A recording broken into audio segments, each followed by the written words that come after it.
कल मैंने इसकी शर्त बताया था, आपको मालूम है इनमें 3 शर्तें होती है। सबसे पहले एक फार्मूला बताया था कि डी बराबर होता है बी का स्क्वायर माइनस 4ac।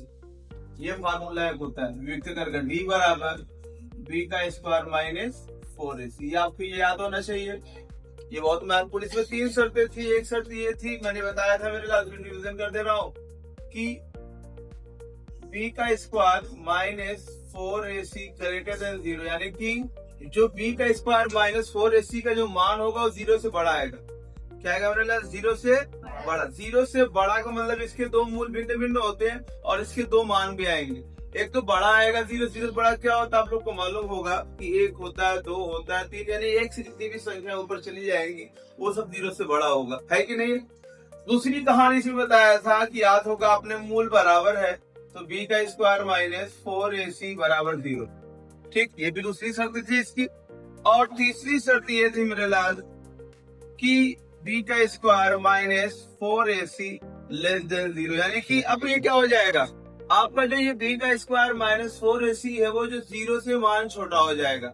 यानी अब ये मान 0 से छोटा, मतलब देखो जब इधर मुंह था उधर किए थे तो बड़ा कहला रहा था, जब उल्टा हो गया तो क्या कहलाएगा, वो 0 से छोटा कहलाता है। यानी कि इसके मान 0 से छोटे से मुराद क्या होगा, -1, -2, -3, -4, यानी कि जितने भी मान आएंगे वो सब किसमें मेरे लाल आएंगे, माइनस में आएंगे। यही ना होता है 0 छोटा।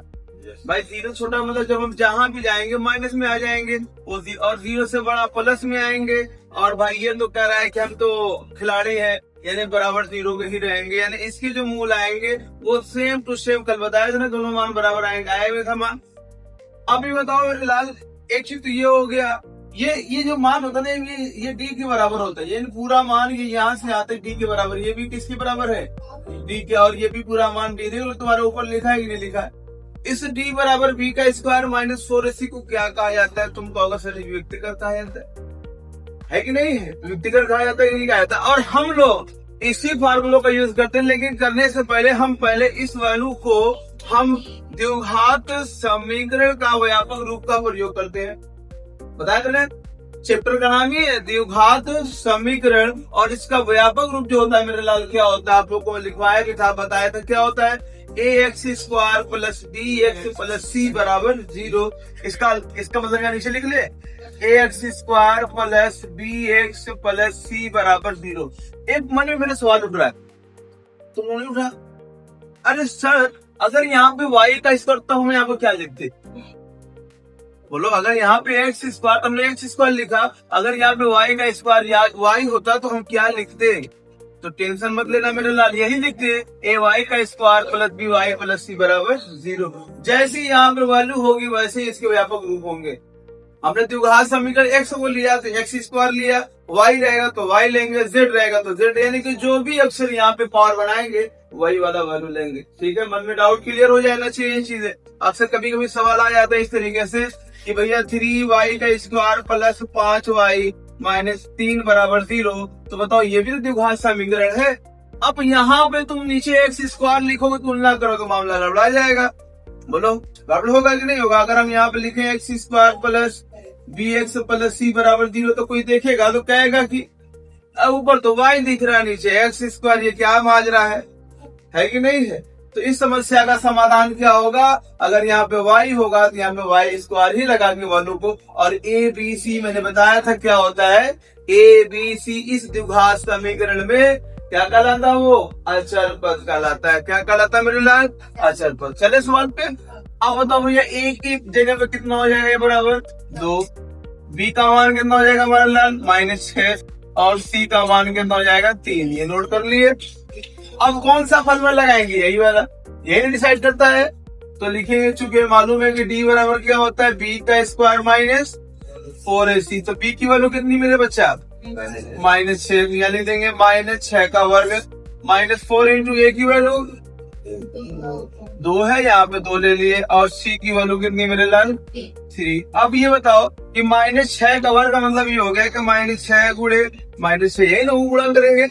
तो बताओ ये माइनस से माइनस क्या हो गया, छठवां का 36 हो जाएगा, तो यानी देंगे 36, और 3 दूनी 6, और 7 चौको 24। अब बताओ मेरे लाल 36 में से 24 निकालेंगे कितना बचेगा, तो 6 में से 4 निकालेंगे 2 आएगा, 3 में से 2 निकालेंगे कितना बचेगा 1, और ये हमारा आ गया 12। इसका मतलब इसलिए d ग्रेटर देन 12, यानी कि d का मान 0 से बड़ा है कि नहीं है। तो बताओ ये क्या होगा, मूलों का अस्तित्व होगा कि नहीं। सवाल ये पूछा था ना सवाल में पहले कि मूलों का अस्तित्व है कि नहीं है, तो ये भैया क्या हो जाएगा, तो ये मूलों का अस्तित्व, अगर ये मूलों का अस्तित्व है तो हमें क्या करना है, इसकी मूलों की प्रकृति ज्ञात करनी है। अब बताओ मूलों की प्रकृति बताया से निकालने का तरीका।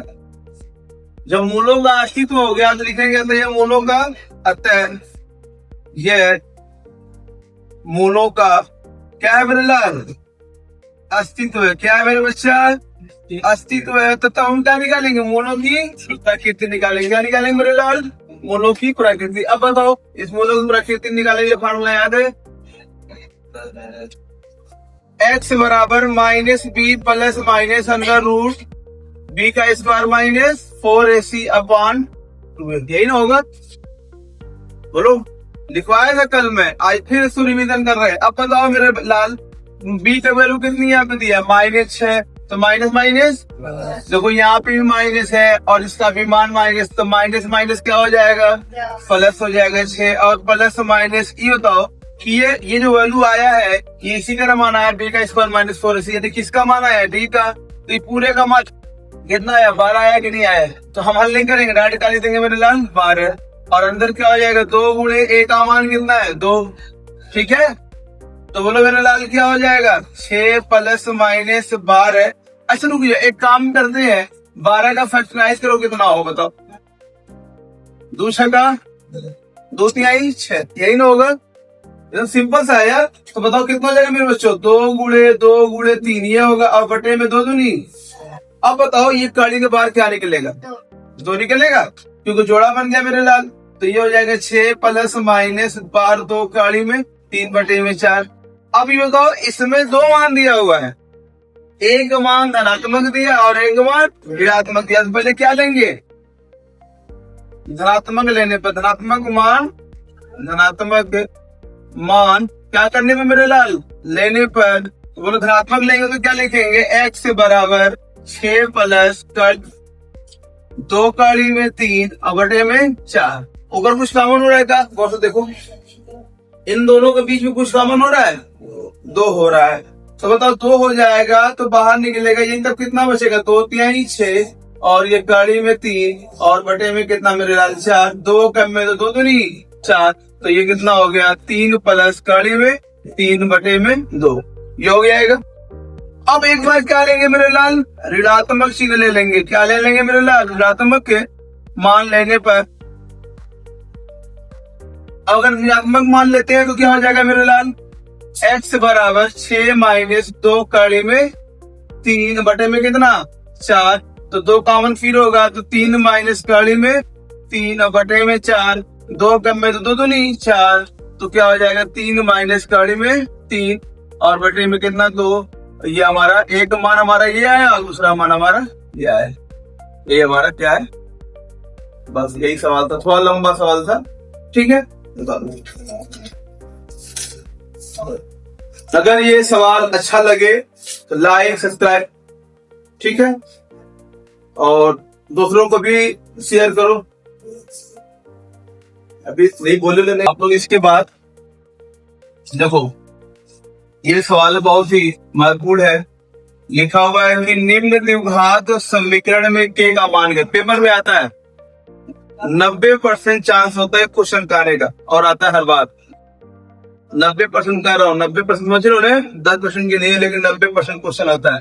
कह रहा है कि निम्न प्रत्येक द्विघात समीकरण में के का मान ज्ञात कीजिए यदि उसके 2 मूल बराबर।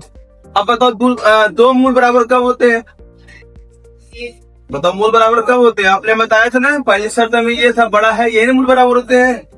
लिखा भी था कि 2 मूल बराबर कब होते हैं, जब b का स्क्वायर माइनस 4ac बराबर 0 के मान बराबर होता है। याद रहे 2 मूल बराबर। अब यहाँ पे तुमको समझ में आ गया किसकी बात कर रहा है, और हमें यहाँ पे किसका मान ज्ञात करना है, k का। छोटा सा सवाल है, देखो हम पहला सवाल लेते हैं, ठीक है। तो ये बताओ मेरे लाल, आपने कहा कि क्वेश्चन में करा है कि उसके 2 मूल बराबर हो। 2 मूल बराबर कब होते हैं, मैं नोट करेंगे इसको, कि ए बराबर हमारा 2 हो जाएगा, बी की जगह कितना होगा मेरे लाल, के हो जाएगा, और सी की जगह कितना हो जाएगा मेरे लाल, 3 हो जाएगा। दो मूल बराबर कब होते हैं, जब, चूंकि हम जानते हैं कि बी का स्क्वायर माइनस 4ac बराबर 0, यही होता है ना। मूल बराबर कब होते हैं, जब बी का स्क्वायर माइनस 4ac बराबर 0 के हो, याद रहे यही वाला होता है। दो मूल बराबर होते हैं, बराबर बताया था ना। अब बताओ मेरे लाल, इस बी का मान कितना, के का स्क्वायर, मतलब कि बी की जगह क्या रखेंगे तो के का स्क्वायर होगा कि नहीं, -4 इंटू ए का मान कितना, बोलो 2 होगा कि नहीं, और सी का मान कितना मेरे लाल, 3 बराबर 0, तो ये कितना हो जाएगा, के का स्क्वायर -4 दूंगी, 8 3 24 बराबर 0, ये माइनस उतर जाएगा। तो नियम यही होता है कि पक्षांतर करके के का स्क्वायर बराबर इधर हो गया +24, ये वर्ग उधर जाएगा तो अंडर रूट में हो जाएगा, तो के बराबर क्या हो जाएगा, प्लस माइनस अंडर रूट 24 यानी 24 हो जाएगा। 24 का फैक्टराइज करेंगे मेरे लाल कितना होगा, 2 यानी 12 आएगा, 2 कम में 2, 2 दूनी 4, 2 छका 12, 2 तिहाई 6, 3 कम में 3, तो यही ना सिर्फ जोड़ा बन रहा है, बोलो। तो इसका मतलब हमारा क्या हो जाएगा, के बराबर हो जाएगा प्लस माइनस 2 कड़ी में 3 दूनी 6, और ये हमारा वैल्यू क्या हो गया भैया, के का मान। एक प्लस में आया कितना मेरे बच्चा, 2 कड़ी में 6, और एक आया -2 कड़ी में 6, 2 मूल बराबर होते हैं तब इसका के का मान दिया जाएगा, और ये हमारा क्या हो गया मेरे बच्चा, आंसर हो गया। आसान है। अब दूसरा भी देख लो, दूसरा क्या है, इस यहां से लिख लेते हैं। दूसरा सवाल इसका लिखा होगा के एक्स ब्रैकेट में x -2 + 6 बराबर 0, यही दिया है ना मेरे लाल, बोलो दिया है कि नहीं दिया है। अब यहाँ पे ये वैल्यू बाहर है, इन दोनों से मल्टीप्लाई करेंगे, याद रहे ये घर से बाहर है तो अंदर जाने के लिए परमिशन लेनी पड़ेगी। तो भाई परमिशन किससे लेगा, के एक्स वाला x से मल्टीप्लाई करेगा, फिर के एक्स वाला 2 से मल्टीप्लाई करेगा। बाहर किसका चिन्ह, गुणे का चिन्ह है, तो बताओ के एक्स का x में गुणा होगा तो कितना होगा, ऐसे लिख ले, के एक्स इंटू एक्स बराबर कितना हो जाएगा मेरे लाल, तो कहोगे के एक्स स्क्वायर, बोलोगा कि नहीं। तो यहाँ क्या लिख देंगे, के एक्स स्क्वायर, इस के एक्स का -2 में, तो ये देखो ये आपका प्लस में है, गुणे का चिन्ह, फिर माइनस, तो मान किस में आता है, माइनस में, बोलो आता है कि नहीं आता है। तो मेरे लाल क्या हो जाएगा, -2 के एक्स हो गया प्लस 6 बराबर कितना हो गया, 0 हो गया। फिर वही कहानी, सवाल में क्या कह रहा है भाई, जब दो मूल बराबर होते हैं यानी के का मान ज्ञात करना। दो मूल बराबर कब होते हैं, क्योंकि हम जानते हैं, क्या जानते हैं मेरे लाल, कि b का स्क्वायर -4ac बराबर 0, जब ये मान आता है तो वो क्या कहलाता है, उसके दोनों मूल क्या होते हैं, बराबर होते हैं। तो बताओ मेरे लाल, अब होते हैं कि नहीं। तो एक काम करते हैं, अब बताओ यहाँ पे a का मान कितना, यहाँ पर ये a हो गया, और ये तो क्या हो गया b, और ये क्या हो गया c, ठीक है। डायरेक्ट कर रहे हैं, थोड़ा सा लिख दे। तो बताओ b की जगह पे कितना लिखेंगे मेरे लाल, -2 के का होल स्क्वायर -4 इंटू a का मान कितना, k, c का मान कितना मेरे लाल 6 बराबर 0, बोलो होगा कि नहीं होगा। अब ये बताओ कि -2 के गुणे -2 के, तो माइनस माइनस क्या हो गया, प्लस, 2 दूनी 4, और के का के में गुणा करेंगे, एक घात कितनी जाएगी मेरे लाल, 2 घात, के 4 के का स्क्वायर होगा कि नहीं होगा, ठीक। तो अब बताओ मेरे लाल ये कितना हो गया, 4 के का स्क्वायर माइनस, अब बताओ 6 चौको 24, और के का गुणा में करेंगे तो के ही आएगा बराबर 0, ये माइनस हो जाएगा, तो 4 के का स्क्वायर इज इक्वल टू 24 के माइनस है ना। तो बताओ 4 से 4 छका 24, 1 के से 1 के कट जाएगा, तो बताओ के बराबर कितना आ गया भैया, 6। यहाँ पर प्लस माइनस नहीं आएगा, क्यों नहीं आएगा, क्योंकि इसका वर्गमूल नहीं, वर्गमूल जब निकालते हैं तो 2 मान आता है, एक प्लस में और एक माइनस में, यहाँ वर्गमूल निकला है। इसका मतलब बताओ कितना छोटा सवाल है ये, बताओ कुछ है।